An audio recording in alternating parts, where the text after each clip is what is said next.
Right.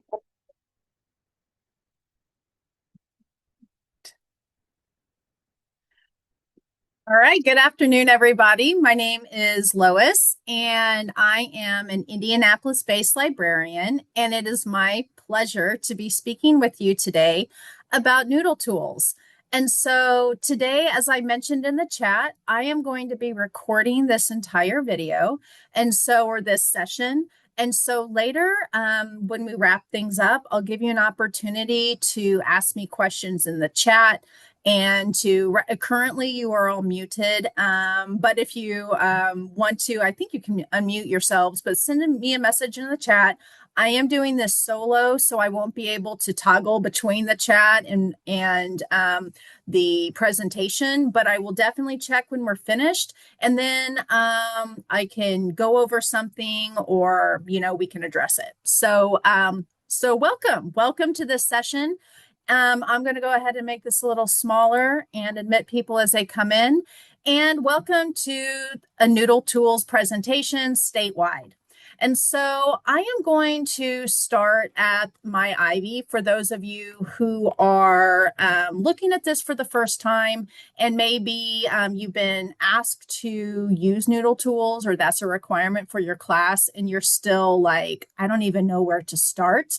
And so to start, how do you find Noodle Tools? Well, Noodle Tools is technically on both the statewide and on campus library sites, and that can be found underneath citing sources.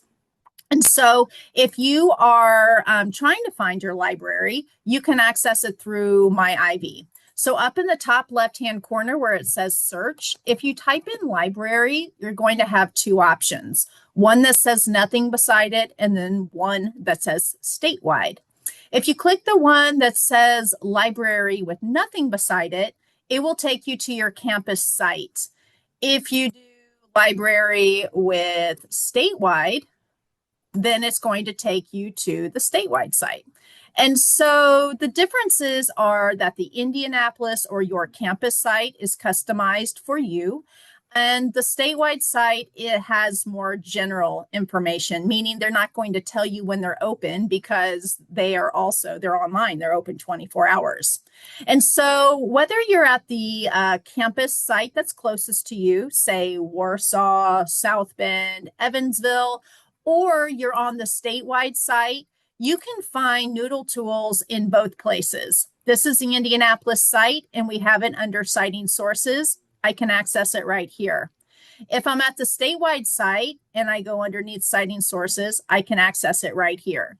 So if you have a teacher who is asking you to use it in your classroom, those are two on-ramps that you can consider. Most likely they have given you a link, or they've embedded it in Ivy Learn, but that's where you can find it from the library sites.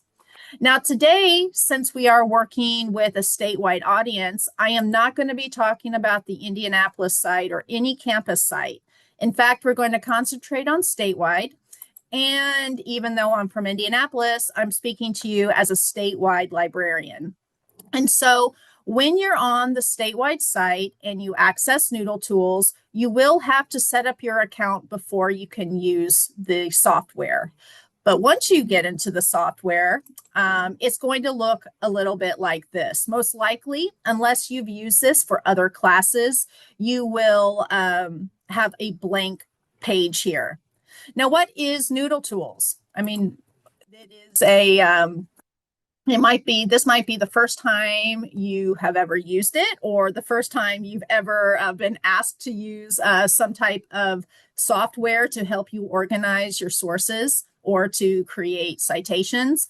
But Noodle Tools is something I've been hearing about for the last couple of years, and I think it's a fantastic resource.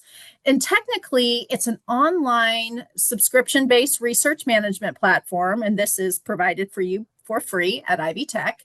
And it's designed for students and people doing research to organize their sources, to take notes, and to create accurate citations. And so today what we're going to do is I'm going to show you how to develop a project, how to create citations for sources you find, and then how to organize all of them. And so once you've logged in and you found it from the library site and you have found your section or found your area, like I said, most people will have nothing here.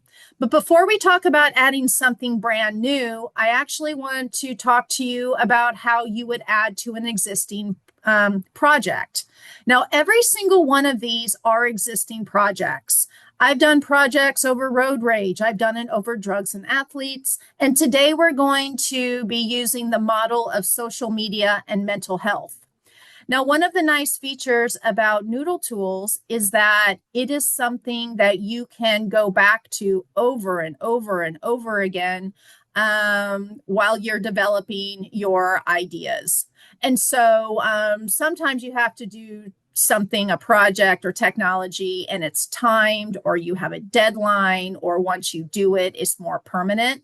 But when you are working in NoodleTools, once you start a project, you can go back to it over and over and over again throughout time. And so every project is going to have a title. This is social media and mental health. That's what my whole project is about. Or I could say, this is what my paper is about. This is what my presentation is about. It is an APA style. So we have different styles we can choose from, and I've chosen APA for this example. This is at the advanced level. So there are 3 different levels that I can choose. When we are working here at Ivy Tech, because we can get the most options by going with advanced, we always choose advanced. Next, as you go to the right, is you have the opportunity to create a to-do list. As you can see, when I hover here, I have a little red clock or a dial. And if I click into that, I can see certain things that I've done to keep myself on track. So I was supposed to make a tutoring appointment a couple of days ago. I added the date and I didn't do it. So it's showing up as red. I need to find some sources by tomorrow, it looks like. Find 4 sources. I haven't done that. That's also showing up in red. But this one, it looks like at one point I had my project as MLA and I wanted to change it to APA. I already did it. It looks like I already did it back in January. Wow. And so this is blue. And so for those of you who do better when you have goals and deadlines, that is a component of this project that you can always add for yourselves. We have sources. So I've gone to 8 different places to find information. I've made 10 note cards from my sources, which again will be explained a little bit better, but this is what I've done. I have 2 attachments. I last updated it yesterday. And then over here to the right, I have 3 little dots. I can copy this project if I want. I can add more attachments if I want. So with this little paper clip, I can rename this. I could say social media and mental health and teenagers if I wanted to. And then I could change it back. I could change the style from APA to MLA. And then I could also change the level from advanced to basic. And I could also delete this entire project. So those are some things that I can do as long as I have an existing project, which will be here until I physically delete it. You can even see here when I looked at, I have a project here with drugs and athletes back that I haven't touched since November. If I clicked into it right now, I'd be able to access everything I did nearly, at this point, 6 months ago. And if I go back, I can look at any part of this. And when I go back to my projects, you'll see that, that there was no problem doing that. And had I updated even one thing here, say I wanted to maybe change the ISBN number and save it, if I realized that maybe I had done something incorrect, I can always go back and it will show me that the date that I last updated it. So it's very nice. It moves super fast. And so this is the drugs and athletes. You can see it's happening. Now, so today we're going to look at social media and mental health, as I mentioned. And I just wanted to show you what it looks like once you get into a project that you've already started. Now, if you are going to be giving a presentation or writing a paper over a certain topic and it requires sources, one of the nice things about NoodleTools is that it organizes your sources for you. And so there are lots of different types of mediums that can count as a source. So you can see I have a book source here. I have a website. Images can be a source. Another website, a newspaper article can be a source, a journal. So all of these are different types of sources that I've added to my, or I found different sources where I have found information to do a presentation or a paper over social media and mental health. Now, once I pull over a source, I can always edit it. And with every single one of these entries, there are different things to point out. First of all, I can see which type of media it is under this first column. Next is the full citation. I have a citation here. I also have an annotation. Next, I have one note that I have made from the source of this book, The Craving Mind from Cigarettes to Smartphones. I could add new note cards if I wanted to. I can also add tags here. So if I click here, I have different options. I can label it as primary, secondary, or tertiary. I can also change the color if I want to, if I've done something to help me organize and I want to say, okay, all my primary sources are going to be green, or all of the information that I find here is going to be in the first two paragraphs. But if you have a type of organization configuration that you prefer, you can always do it here with this tag or have none.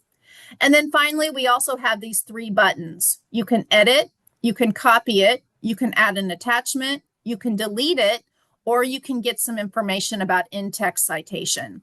So that is something that comes along with every single entry that you've already put in.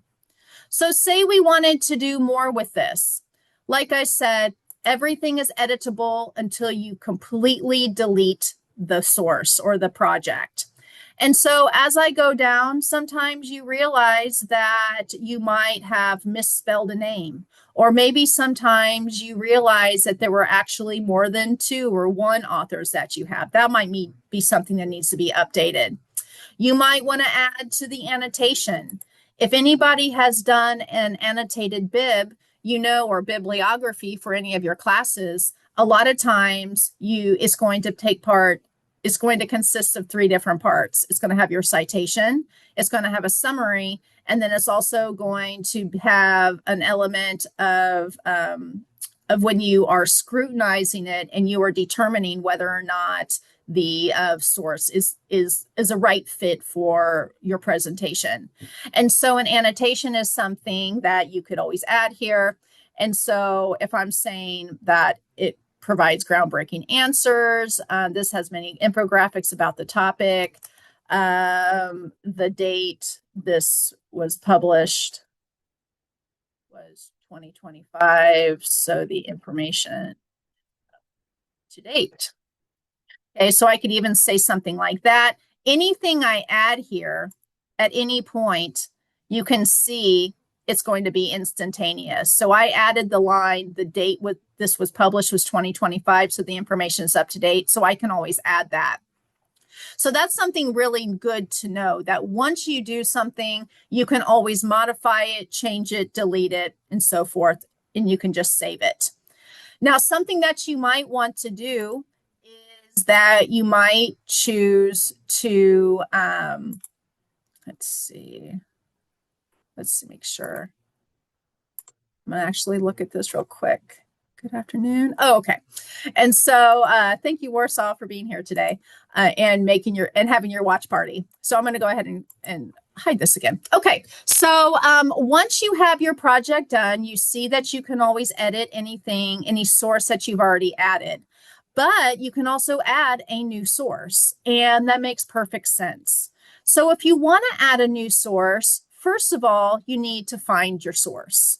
And so I've already pulled up one here, but that's always the next step. A lot of times teachers will say, hey, we want you to have 5 sources, or we're going to give you 3 or 2, and now you need to find 2, or I want to make sure that you're able to do this, so all of this is on you. And so whatever the number is, it's always up to the instructor. It's always up to the assignment. It's dependent on the assignment and their goals for you.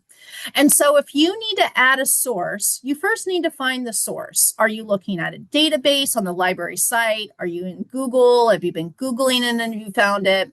And for my example, for a source that I want to add here is I am going to look at an article that I found on a website from Johns Hopkins Medicine. And so since my topic is social media and mental health, I found a good one called Social Media and Mental Health in Children and Teens. This is something that looks promising to me. So I'm going to go ahead and plan on using this. Now, once I've identified what my source is going to be, then I click New Source within the project that I started over here. Okay, so I already had this existing project. I'm clicking into it. I'm looking at all the things that I have. I know I can edit any of those. So next I'm going to click New Source. Now, once I find New Source or I click New Source, the next thing I need to do is answer this question. Where did I find this source? Well, where is it?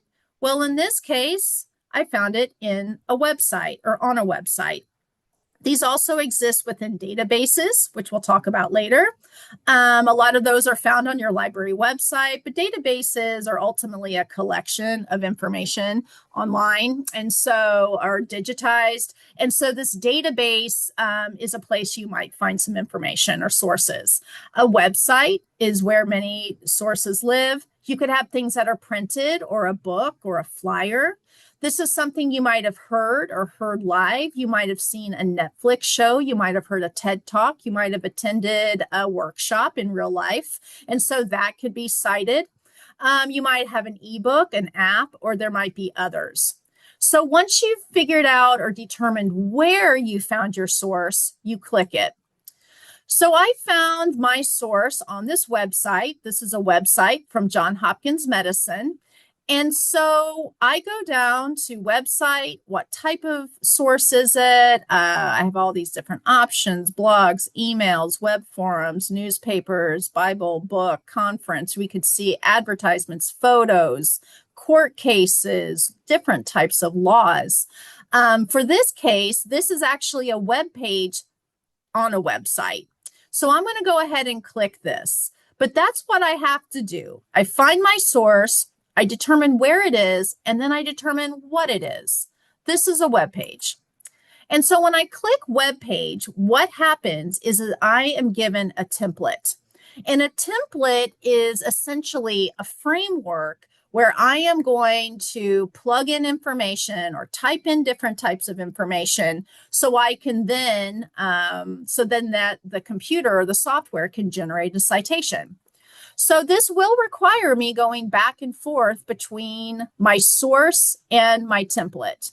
So the first thing it asks me is the URL. The URL can be found right up here. So I'm just going to copy and paste it over. The next thing I'm going to do is look at the date of publication. Now, a lot of times when you are making a citation from scratch, certain things are in certain places predictably. So a lot of information you'll find will be at the very top of an article. You'll also find it at the very end of an article. Sometimes we'll see it down here. Like if there's no actual publication date, sometimes the best thing to do is to fall back on the copyright. But in this case, we see if we go all the way to the top, we can see that there's one here for September 25th, 2024. So what we're going to do is date of publication is September 25th, 2024. And these are things I'm typing in. My most recent date of access is now. And so since I'm looking at this today, I'm going to put in today's date. This is April. This is April 7th. And this is 2026. The next thing that I do is I am going to put in my author's names. Remember, a lot of this information can be found at the top. And so I'm going to go ahead and say Carol. Let's make spell her name right. Oops. Carol. We do not have a middle name, so we have Vidal. So we're going to leave that blank. We're going to type in Vidal. And a suffix, is this MD? Oh, wait, they say do not include professional titles. Okay, well, then I will not. So I'm going to go ahead and go back. Next, and also what are they? They are authors. Okay, so I know that this person's an author. Looks like there's two people here. So I'm going to go back here. I'm going to add a contributor. She's also an author. Looks like her name is Jennifer. It looks like she has a middle name here. So Margaret. And then we know her last name, Katzenstein. And also same issue, we're not going to type in PhD. So we have all of these here. We know who wrote them.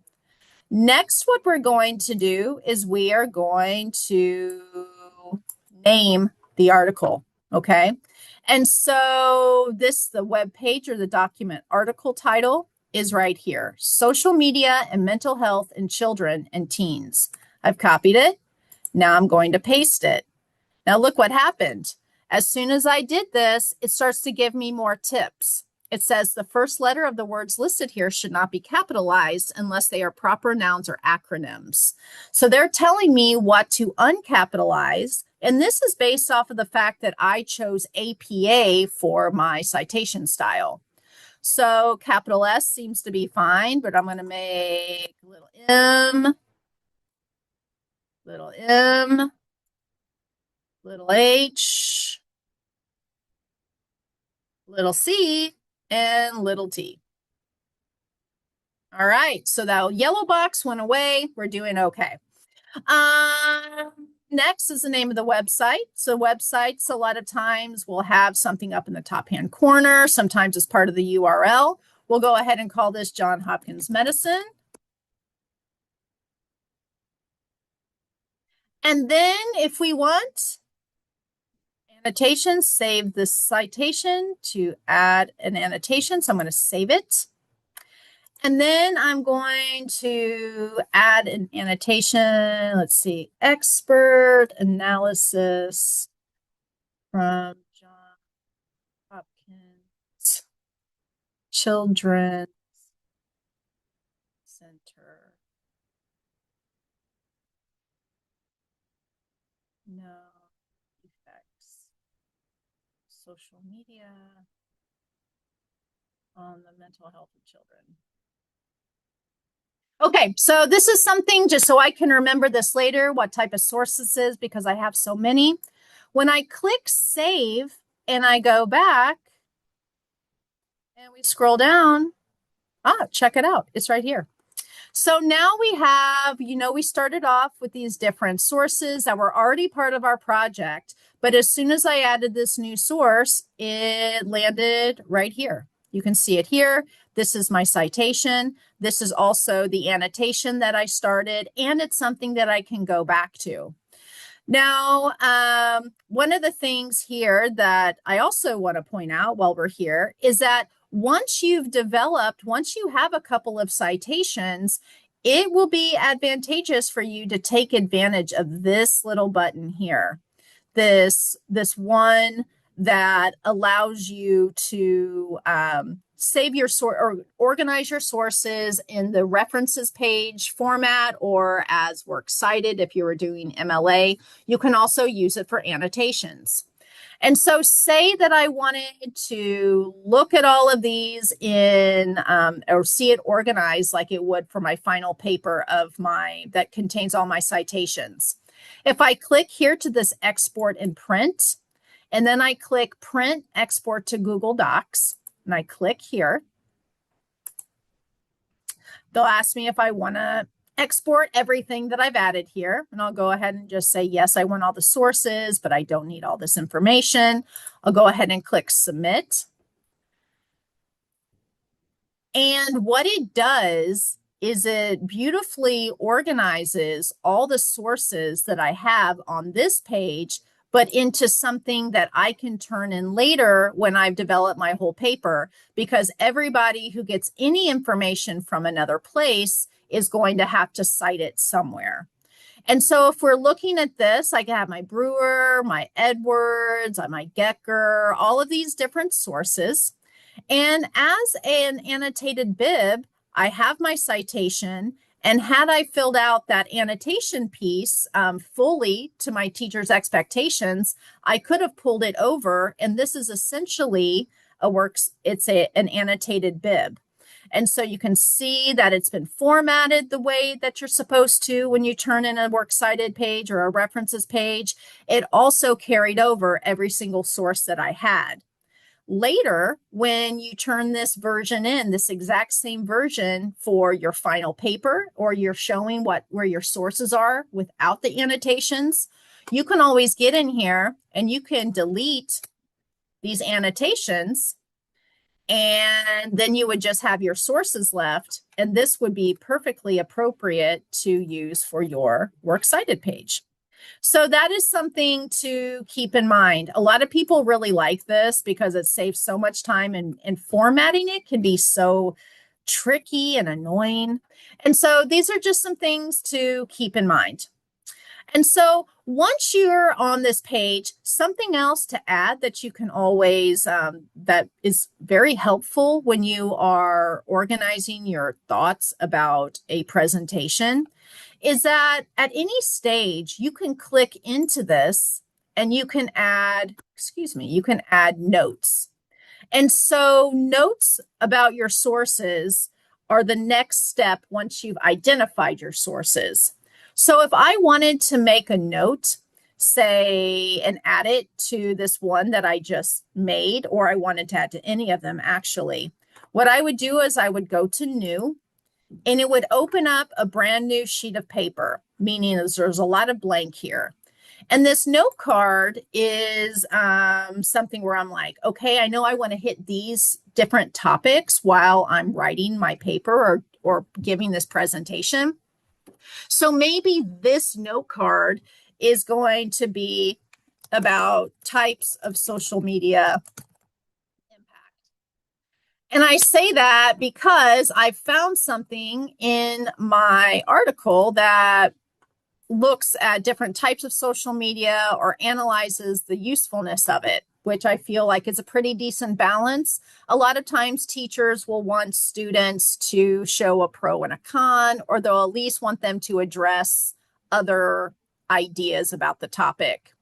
So say I wanted to directly quote something that I had found here.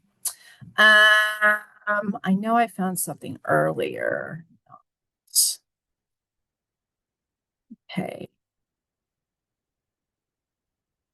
Okay, so say that I wanted to look at this quote. Social media can be used in ways that may be beneficial. If I wanted to have this in my direct quote, I could just type it, copy and paste it right here. Next, I could paraphrase or summarize this. So I could say, not all social media is harmful. It can be beneficial if monitored closely. Okay, something like that. So I've read this quote word for word. I want to make sure I don't lose it, so I capture it here under direct quotation. But then I put this in my own words, as if I'm paraphrasing it, because this is actually me, and I'm going to have a better time remembering this information if I put these in words that I develop personally. And then next we have this area called My Ideas. So this is something that I can use maybe to link one idea to the next idea and all these ideas that I might have in my paper. So what I'm going to say here under My Ideas, because these are my notes only, is make sure to include both sides of the argument in presentation. That's something that's a note to me. Now, once I've made all of these notes, if I save and close it, Then once again, if I scroll down and I see this site or see all the sources I have for social media and mental health, you can see that I have a new note card here that I just created. I could always click into it, and I can see down here what I typed.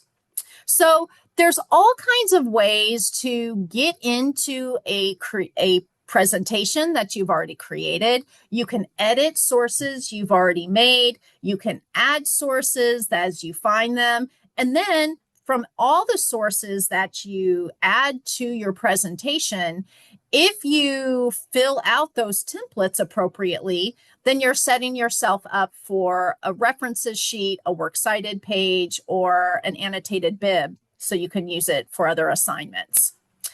Now, the final piece, which again, maybe seems counterintuitive, you might say, why didn't you just start from showing me how to make a new project? Is because sometimes it does kind of seem actually more confusing to say, here's a new one and here's how we're going to change it. But if we look at this new project, say right now you're getting ready to organize your thoughts for the final big paper you're going to write for this 8 weeks. So if you wanted to do that, you would go to your home page, or so this is when you log in. They're going to show you all your projects. You can see the ones I already have developed. If I want a new one, I click New Project. And it's here where I make the decisions that I pointed out over here. So I could say, I want to do a new project over secondhand smoke. Okay. And if that's the project title I want, then I need to change my citation style. Let's go ahead and say this time I'm going to do MLA. And I have all these different levels, starter, junior, advanced. I'm going to always choose advanced because it has all these different formats I might choose. So I'm going to go ahead and submit that. You can see it comes up right here. I have MLA advanced, nothing else here. I haven't made a to-dos list yet. I might say, oh, wait, no, I don't know why I said MLA. Actually, I want to change that to APA. I could go over here. I could change the style and I could change it to APA now. I could also change this to junior or starter if I wanted. Although, again, I'm not going to recommend it. So I can change that, any of these things at any point. I just have to make sure that I save my work. Once I choose to start adding sources, if I click into it, you can see it's totally fresh, blank page, white page. And so you would have to add your sources one by one as you find them. However, there's something else that you can do that we really like to show you, because by this stage, you should know how to add sources to any project, one that you've had for a few months or one that you've just created 5 minutes ago. And that's by going to the library site, because a lot of you will have librarians present to your classes to tell you how to find sources from our library sites. You might have teachers who prefer it, actually, for you to find things from academic databases. And this is how you could have that work for you. If you went to A to Z resources or start with Discover, that's how you could find sources from academic databases. In A to Z resources, we have a very popular one that's used throughout the entire Ivy Tech campus collective. So every library, every school tends to use Academic Search Complete. So if we go ahead and click here to find a source, an example source, and say we type in secondhand smoke, and then we look at children. And then we add a couple of those tried and true filters, peer reviewed, past 5 years. If I do all those things and then I click search, I'll have a number of sources that come up. We have 223. And any of these could actually be added to an existing project. So I'll show you how you do that. If I wanted to look at this very top one, just as an example, the association between household secondhand smoke and low birth weight in sub-Saharan Africa, if I clicked here and I looked at my source, say I found my PDF of my source, If I go into these tools that are up here, and you could do this with online full text, so either way, either version that you're looking at your source, if you click into this half quote mark, and then you click export citation, and again, we have APA, MLA, it says export citation, and we export to NoodleTools. If we click right here, what it's going to do is it's going to show me the citation. It's going to show me all the projects that I can choose from. I like this one because I just created it. I'm going to import it there. And then if I go back to my project, and as you can see right now, I have no sources. If I refresh my page, you can see that the source has already been added. And then when I click into this, you can see that the source is here. I, in fact, could click into this source now, and then I could start to add to it. I could start to maybe I could scroll down and add an annotation. And second, smoke is extremely dangerous in studies throughout the world.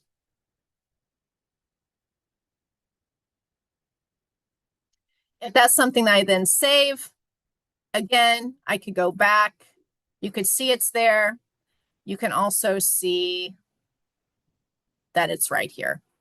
So this is a very fast moving type of software. It's very, very useful. It's very, very, I think, intuitive, especially if you've ever done research in the past, or you learned how to do research on a maybe with note cards like paper, or if you ever had to like write out notes by hand. Either way, I think this really meets people where they're at, no matter where what their background is with research.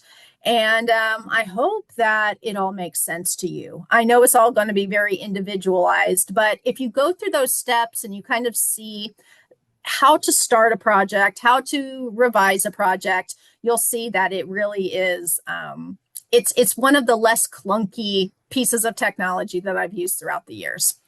So with that said, I am actually completely finished with this presentation. I've covered everything that I feel is really important to know when you are using this tool for the first time.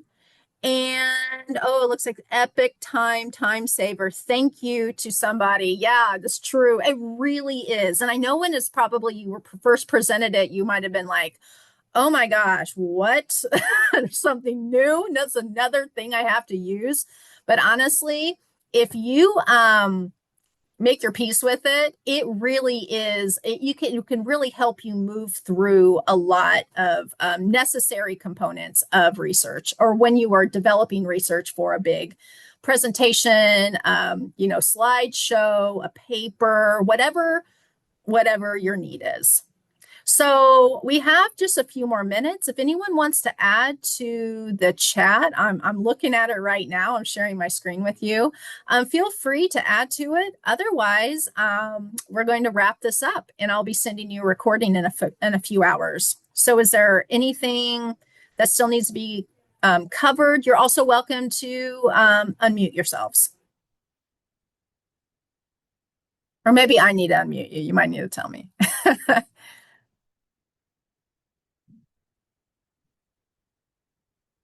Thank you so much. Okay, cool. Oh, awesome. You're welcome. Anyone else? Anyone else need any assistance today? All right. Okay. I think people are about to leave. That's good. That's fine. Okay. So I'm always around. I'm accessible. And I'm an Indianapolis librarian, but you all have campus librarians who would love to talk to you at any time, and they can all clarify any question that you have. Thank you for being here today. I hope you have a great week, and good luck. Now that we're in midterms, let's finish strong. So have a great week, Ivy Tech students. Goodbye.